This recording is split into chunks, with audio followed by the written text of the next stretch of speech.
99쪽 전후에 있는 사도행전 7장 20절에서 41절까지의 말씀입니다. 우리 그 가운데 30절부터 37절까지 한 절 한 절씩 교독하시고 마지막 37절은 함께 읽겠습니다. 40년이 참에 천사가 시내산 광야 가시나무 떨기 불꽃 가운데서 그에게 보이거늘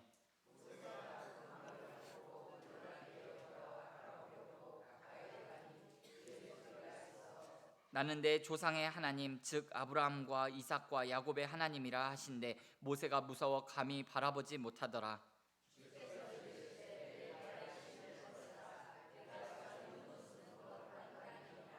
내 백성이 애굽에서 괴로움을 받음을 내가 확실히 보고 그 탄식하는 소리를 듣고 그들을 구원하려고 내려왔노니 이제 내가 너를 애굽으로 보내리라 하시니라.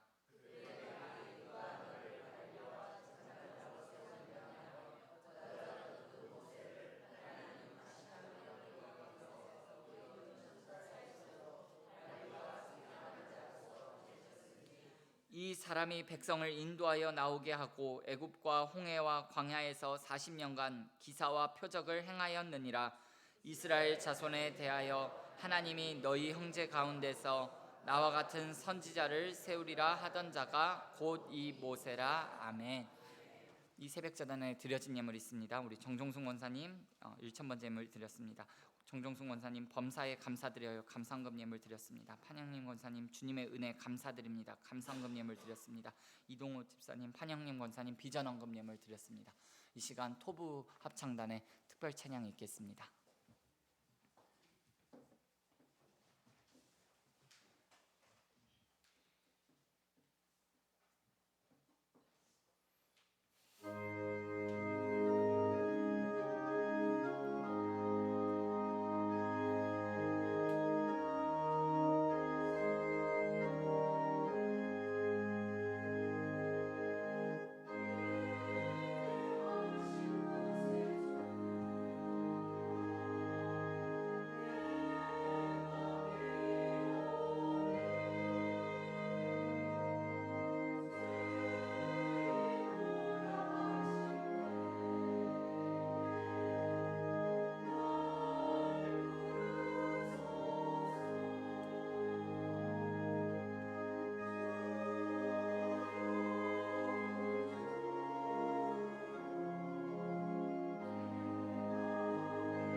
귀한 찬양 감사합니다.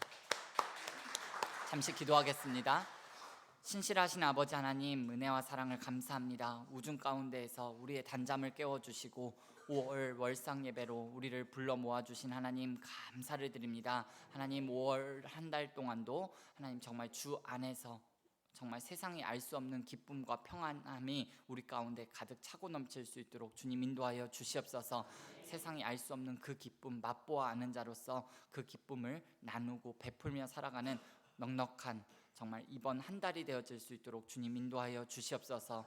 하나님, 가정의 달입니다. 정말 우리에게 허락하신 그 소중한 가족들, 아버지 하나님 또한 영적인 가족들, 우리 은자 공동체가 더욱더 사랑으로 하나 되게 하시고 정말 함께 웃고 함께 우는 아름다운 성숙한 공동체로 아버지 하나님 살아갈 수 있도록 이 5월 한 달도 지키시고 보호하시고 인도하여 주시옵소서.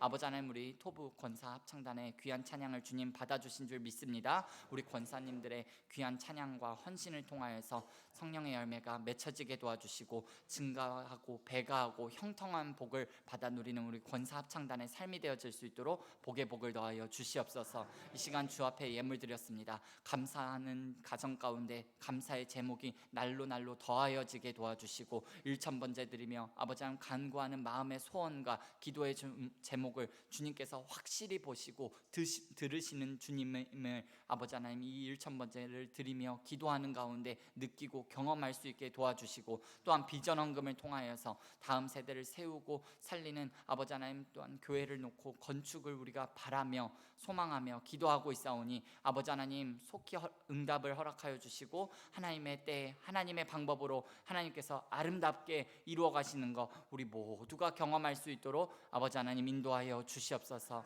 감사하며 예수님의 이름으로 기도드리옵나이다. 아멘. 광고의 말씀드리겠습니다. 오늘 나가실 때 떡이 준비되어 있습니다. 우리 김광창 집사님 가정에서 떡을 준비해 주셨습니다. 꼭 돌아가실 때 맛있는 떡 받아가시고 우리 김광창 집사님 가정을 위해서 기도해 주시는 여러분 되시기 바랍니다. 저는 오늘 읽으신 사도행전 7장 말씀을 가지고 스데반이 모세에 대하여 말하다 이와 같은 제목으로 잠시 하나님의 말씀을 나누도록 하겠습니다. 오늘 본문은 아브라함과 요셉에 이어 유대인들의 가장 위대한 영웅인 출애굽의 지도자인 모세에 관하여 기록하고 있습니다. 스데반은 17절에서 19절 말씀에서 이스라엘 백성이 출애굽하기 전 100년 전의 상황이 어떠했는가를 묘사하면서 이스라엘 백성들의 인구가 번성하여 많아졌다라고 말하고 있습니다. 여러분, 야곱 가족이 애굽으로 이주할 때 인원이 몇 명이었나요? 사도행전 7장 14절에는 75명이라고 기록하고 있습니다. 보통 70명으로 보는데 이 인원은 한 가족으로 보면 대가족입니다. 그러나 민족적인 관점에서 보면 이 숫자는 아주 적은 숫자입니다. 그런데 이 70명이 출애굽할 때는 20세 이상 남자만 60만 명이 되었다라고 합니다. 그리고 전체 인구는 약 200만 명이 되었을 것으로 추정합니다. 이스라엘 민족이 애굽에 이주한 지 430년이 지난 이때 약 28,570배로 인구가 증가한 거예요. 학자들은 이러한 인구 증가가 자연적으로는 일어나기 어려운 현상이라고 말합니다. 또 18절에서 19절의 말씀에 보면 요셉을 알지 못하는 새 임금이 애굽의 왕위에 올랐는데 여기서 요셉이 알지 못하는 새 왕이 누구인지는 우리가 역사에서 자세히 기록하고 있지 않아 알 수는 없습니다만 그가 요셉 당시 애굽을 다스리던 왕조를 무너뜨리고 새 왕조를 세운 어떤 왕이었을 것으로 우리는 추측할 수 있습니다. 아마도 쿠데타로 무너뜨린 이전 왕조에 협조한 이 이스라엘 민족을 정책적으로 억압한 것으로 봅니다. 게다가 이스라엘 민족의 이 기하급수적인 인구 증가는 애굽의 입장에서는 굉장한 위협으로 느껴졌을 것입니다. 그래서 이 이스라엘의 인구 증가의 억제 정책으로 사내 아이가 태어나면 죽이라는 정책까지 펼친 거예요. 그런데 여러분 17절 말씀에 보시면 하나님이 아브라함에게 약속하신 때가 가까움에 이러한 일이 발생했다라고 말하고 있습니다. 이스라엘의 인구가 기하급수적으로 증가하고 애굽 왕의 탄압이 시대적 흐름을 낳은 결과가 아니라 하나님께서 아브라함에게 약속하신 때가, 곧 출애굽에 약속하신 때가 가까이 되니까 이러한 결과가 나타나게 되었다라는 거예요. 여러분, 이러한 배경 속에서 우리가 깨닫게 되는 중요한 한 가지 사실이 있습니다. 그것은 바로 세상 역사는 철저히 하나님의 계획하심에 따라 진행된다는 것입니다. 그렇기 때문에 세상 역사는요, 결코 우연히 일어나지 않습니다. 세상의 모든 역사는 하나님의 계획, 하나님의 택한 백성들을 위한 하나님의 구원을 성취하기 위한 하나님의 주권적인 개입의 결과요, 하나님의 섭리의 결과라고 말할 수 있습니다. 우리나라를 포함한 세계 역사는 하나님의 섭리의 기록이요, 또한 나아가 하나님이 택한 백성들을 구원하기 위한 하나님의 구속 역사다, 이렇게 말할 수 있습니다. 여러분, 21절 말씀을 보시면 이런 말씀이 있습니다. 버려진 후에 바로의 딸이 그를 데려다가 자기 아들로 기름해. 하나님은 모세를 그냥 죽이신 것이 아니라 죽을 수밖에 없는 그 상황 속에서 애굽 공주의 손에서 구출하게 하셨습니다. 그리고 그 건진받은 모세를 통하여서 이스라엘 백성들이 애굽에서 탈출할 수 있도록 도우셨습니다. 말하자면 모세는요, 자기 민족을, 자기 백성을 고난에서 건져줄 사명으로 그 역시도 건짐을 받은 사람입니다. 여러분, 이것은 저와 여러분들에게도 동일하게 적용되는 말씀입니다. 우리 역시 죄와 허물로 죽었던 사망의 늪에서 건짐받은 사람들입니다. 이유가 무엇일까요? 우리가 자주 부르는 찬양의 가사처럼 당신은 사랑받기 위해, 그리고 그 사랑 전하기 위해 주께서 택하시고 이 땅에 심으셨네. 또 하나의 열매 바라시며. 바로 하나님의 택한 백성으로서 아직도 죄의 종로를 타고 있는 사람들을 구원해내기 위해 저와 여러분들, 성도들은 또 하나의 모세다라고 말할 수 있습니다. 우리는 모두 이 시대의 또 한 명의 모세입니다. 우리들은 우리들의 이웃을 복음을 통하여서 건져낼 사명을 부여받은 사람들입니다. 그렇기 때문에 저와 여러분들이 또 한 명의 모세인 것이지요. 여러분, 22절 말씀에 보시면 모세가 애굽 사람의 모든 지혜를 배워 그의 말과 하는 일들이 능하더라 라는 이 말씀을 통해서 모세는요, 애굽 왕에게 발견되자마자, 그 공주에게 발견되자마자 즉시 왕궁에 들어가서 살게 된 것이 아닙니다. 출애굽기 2장 말씀에 보시면 그의 누이였던 미리암의 제치로 어머니였던 요게벳 스라에서 양육되었는데요, 거기 말씀에 보니까 아기가 자라매 바로의 딸에게로 데려갔다라고 이렇게 말하고 있습니다.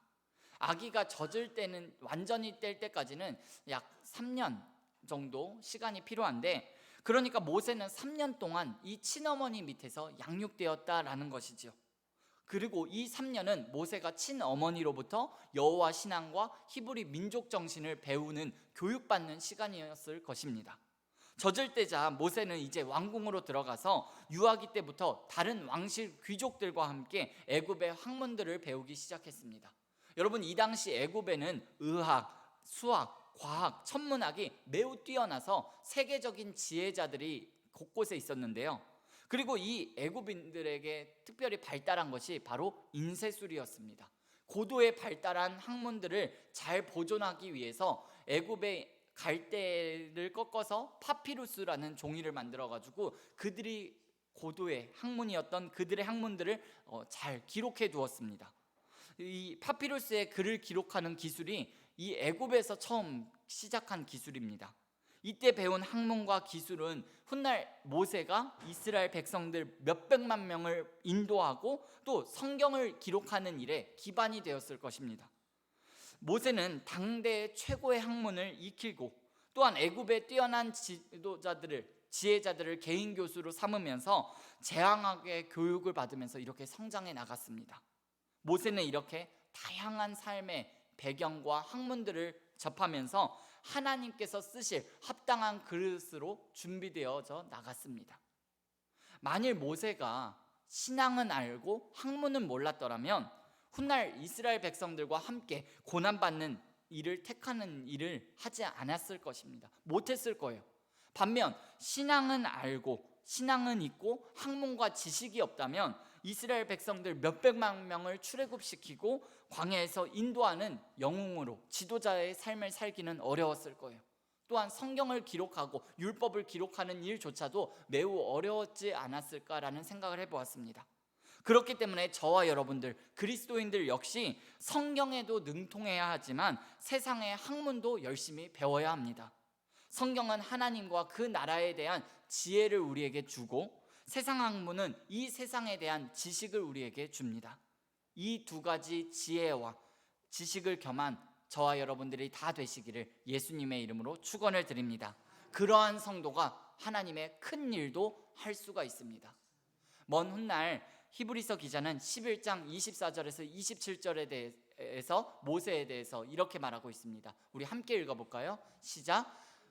믿음으로 모세는 장성하여 바로의 공주의 아들이라 칭함을 받기를 거절하고 도리어 하나님의 백성과 함께 고난받기를 잠시 죄악의 낙을 누리는 것보다 더 좋아하고 그리스도를 위하여 받는 수모를 애굽의 모든 보화보다 더 큰 재물로 여겼으니 이는 상 주심을 바라봄이라. 믿음으로 애굽을 떠나 왕의 노함을 무서워하지 아니하고 곧 보이지 아니하는 자를 보는 것 같이 하여 참았으며. 아멘. 말씀을 맺겠습니다. 5월 월상 예배에 나오신 여러분과 저를 향한 주님의 계획, 그 계획조차도 주님이 너무 잘 아시기에 5월 한 달도 우리 모두 전심으로 주님을 찾고 예배하는 삶을 살아갈 수 있었으면 좋겠습니다. 모든 것이 하나님의 계획 속에 있습니다. 하나님의 선하신 뜻을 찾고 또 찾고 구하셔서 그 하나님의 뜻을 경험하는 복된 한 달 될 수 있기를 예수님의 이름으로 축복합니다. 기도하시겠습니다. 전능하신 우리 아버지 하나님, 은혜와 사랑을 감사합니다. 5월 월상 예배를 통하여서 아버지 하나님, 이 자리에 함께하는 우리 모두를 향한 하나님의 선하시고 원대하시고 놀라운 계획이 아버지 하나님 이루어지기를 원합니다. 이미 하늘에서 이루어진 것 같이 이 땅에서도 이루어지기를 간절히 바라고 원합니다. 아버지 하나님, 우리가 이 땅에 발을 디디고 살지만 우리의 소망은 저 천국 하나님께 소망을 두며 살아가는 이번 한 달이 되어질 수 있도록 은혜 위에 은혜를 더하여 주시옵소서. 아버지 하나님, 세상 경영과 아버지 하나님 모든 세상 역사를 주관하시고 섭리하시는 그 하나님의 계획을 기대하며 아버지 하나님, 우리가 기도하게 하시고 그 하나님의 뜻만을 구하다가 아버지 하나님, 이번 한 달도 우리를 통한 하나님의 그 놀라운 계획, 신실한 계획을 맛보아 아는 자들로 살아갈 수 있도록 주님 인도하여 주시옵소서. 중요한 결정을 앞두고 있는 자들 있습니까? 아버지 하나님, 중요한 결정을 하기 앞서서 내가 내 뜻대로 결정하는 것이 아니라 하나님의 말씀 안에서 아버지 하나님 겸손함 가운데 온유함 가운데 아버지 하나님 살아계신 주님 음성 듣고 그 중요한 결정 또한 할 수 있는 아버지 하나님 5월 한 달 되어질 수 있도록 인도하여 주시옵소서. 우리는 어떠한 일이 일어날지 너무나도 알 수 없습니다. 한 치 앞도 알 수 없고 내일 일조차도 알 수 없는 연약한 존재입니다. 아버지 하나님, 주님 앞에 엎드려 꿇어 경배하며 겸손함 가운데 전심으로 주의 뜻을 구할 때 아버지 하나님 가르쳐 주시고 말씀하여 주셔서 아버지 하나님, 우리의 이성대로 우리의 경험대로 우리의 판단이 아니라 정말 하나님의 마음을 품고 결정하고 결단하며 나아가는 이번 한 달 되어질 수 있도록 주님 인도하여 주시옵소서. 감사하며 예수님의 이름으로 기도드립니다. 아멘. 너희는 이렇게 기도하라.